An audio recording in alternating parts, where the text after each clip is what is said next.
Bonjour à tous, c'est Alexandre, bienvenue sur la chaîne Alex au Québec.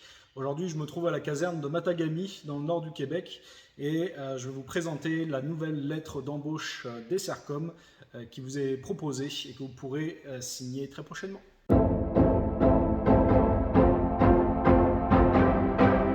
La lettre d'embauche, qu'est-ce que c'est? C'est un document qui est proposé par la compagnie Dessercom ici en Abitibi dans la région et qui propose un certain nombre d'avantages aux gens qui se destinent à la profession de paramédic ici dans la région de l'Abitibi-Témiscamingue. Alors cette lettre d'embauche, qu'est-ce qu'elle dit? Eh ben, ça se résume en à peu près 7 points, 7 grands points en fait. Le tout premier point, bien sûr, c'est celui de la rémunération. On entend que, bien sûr, vous êtes rémunéré selon la convention collective en vigueur. Donc pour un paramédic, là, c'est en train d'être modifié, là, mais on est autour de 24 $ de l'heure environ actuellement. Le point suivant, évidemment, c'est par rapport à l'entrée en fonction, par rapport à cette lettre d'entente, à partir de quand est-ce qu'elle prend naissance? Eh bien, c'est à partir de votre premier quart de travail, votre premier shift, comme on dit ici, c'est ce qui va marquer le début de votre carrière, de votre ancienneté. Donc tant que vous n'avez pas fait votre premier quart de travail, vous n'êtes pas considéré encore comme étant à l'emploi en tant que tel. Le point suivant s'adresse bien sûr à vous principalement, les personnes qui ne sont pas canadiennes, les étrangers, qui ont besoin naturellement d'un certain nombre d'autorisations du gouvernement pour pouvoir travailler. Donc naturellement, cette lettre d'embauche, cette lettre d'entente de Dessercom sous-entend que, bien sûr, en tant qu'étudiant, ex-étudiant étranger, vous avez la possibilité légalement de travailler sur le territoire canadien et donc d'avoir un permis de travail, généralement permis de travail post-diplôme en l'occurrence. Donc ça, c'est quelque chose qui est prévu par cette lettre d'embauche. On mentionne ensuite que bien sûr les responsabilités que vous aurez à titre de paramédic, c'est celles qui sont dans la fiche de poste de technicien ambulancier paramédic. Donc là, bon, on se doute un petit peu de ce que ça peut convenir comme responsabilité. Les avantages sociaux également, c'est ceux qui sont prévus à la convention collective. Vous pourrez voir sur la chaîne qu'il y a plusieurs vidéos qui traitent de cette question-là. Un certain nombre de primes, vacances, les dispositions X et Y en matière sociale. La garantie d'heure également, qui est quelque chose qui est très apprécié dans le milieu.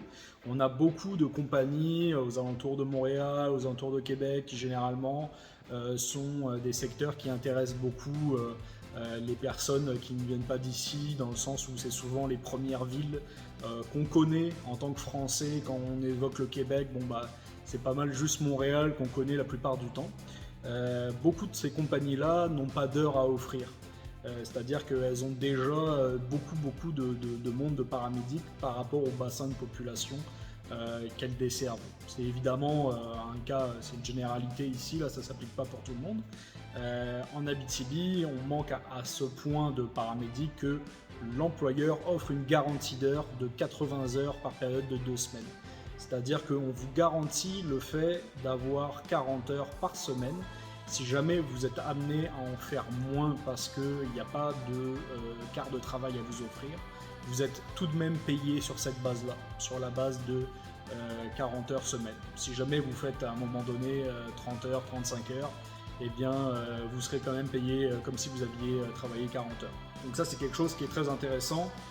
Également, on a une prime régionale, la prime régionale Dessercom. En quoi ça consiste? Eh bien, ça permet de motiver les gens à rester ici dans la région pour un certain temps. Et concrètement, ça consiste en une prime qui vous est versée en 2 parties. C'est-à-dire que la première partie est versée après 1 an et 15 jours. Et pour déterminer le montant de cette prime-là, on se sert du nombre d'heures effectivement travaillées. Le maximum que vous pouvez atteindre, c'est si vous faites 2300 heures dans l'année et plus, où vous allez recevoir un 6000 $. Donc 6000 $ au bout de 1 an et 15 jours. Pour le recevoir, bien sûr, il faut être toujours à l'emploi. Et au moment où vous recevez la prime, naturellement, il faut être toujours à l'emploi de Dessercom. Et également, il faut avoir maintenu une disponibilité de 10 jours sur 14 pendant votre période de probation. Ça, qu'est-ce que ça veut dire? C'est que quand vous commencez à travailler, vous avez une période de probation de 720 heures au niveau de votre employeur. Donc pendant 720 heures, la plupart du temps, vous ne faites que préposer, on va dire, aux patients. Donc vous faites du clinique encore et encore pendant toute cette période-là. Au bout d'un moment, vous allez commencer à acquérir des droits de conduite chez Dessercom. D'abord en 10-16, donc en non urgent, sans patient, puis avec patient, puis ensuite en urgence, sans patient, puis avec patient. C'est comme ça que ça se décline au sein de la compagnie.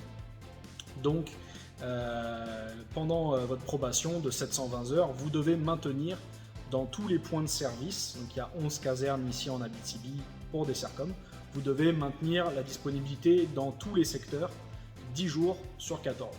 Donc vous avez le droit de mettre 4 jours indisponibles par période, on va dire, de paye. Donc par période où ça va se faire toutes les 2 semaines en fait.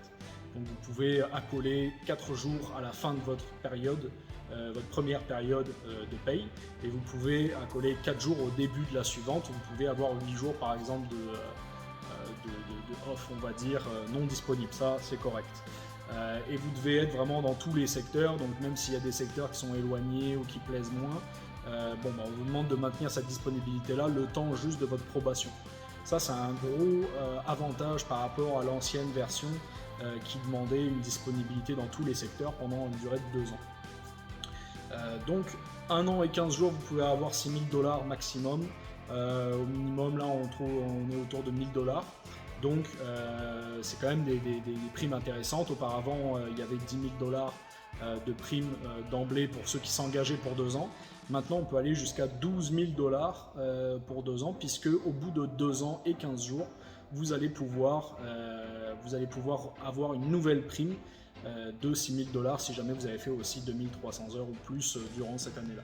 C'est ce qui résume pas mal le contrat, la lettre d'embauche, on va dire. C'est plus vraiment un contrat, il n'y a plus de lien, il n'y a plus d'obligation de rester vraiment tant de temps pour Dessercom. Vous pouvez partir au bout de 6 mois, là c'est simplement qu'il n'y aura pas de prime de versée.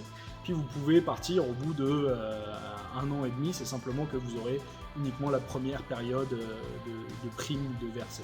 Pendant la 2e année, puisque naturellement il n'y a plus de période de probation à la 2e année, on vous demande simplement de respecter la disponibilité minimale qui est prévue par la convention collective. Donc ce qui est prévu par la convention collective, c'est un week-end sur 2, une fin de semaine sur 2 et 4 quarts de travail par période de 2 semaines, en plus de ces quarts de travail là de week-end. Si vous respectez donc cette disponibilité minimale et que vous êtes toujours à l'emploi de Dessercom, bien sûr, vous recevrez donc la 2e partie de la prime au bout de 2 ans et 15 jours. Voilà, j'en profite pour vous rappeler, là, ceux qui veulent nous rejoindre, les Français qui veulent nous rejoindre ici et faire la formation de paramédic pour ensuite venir travailler donc chez Dessercom, je vous invite à consulter les autres vidéos de ma chaîne YouTube. Il y a toute la procédure qui est décrite en vidéo. Également pour ceux qui veulent faire des stages d'observation, ici c'est possible.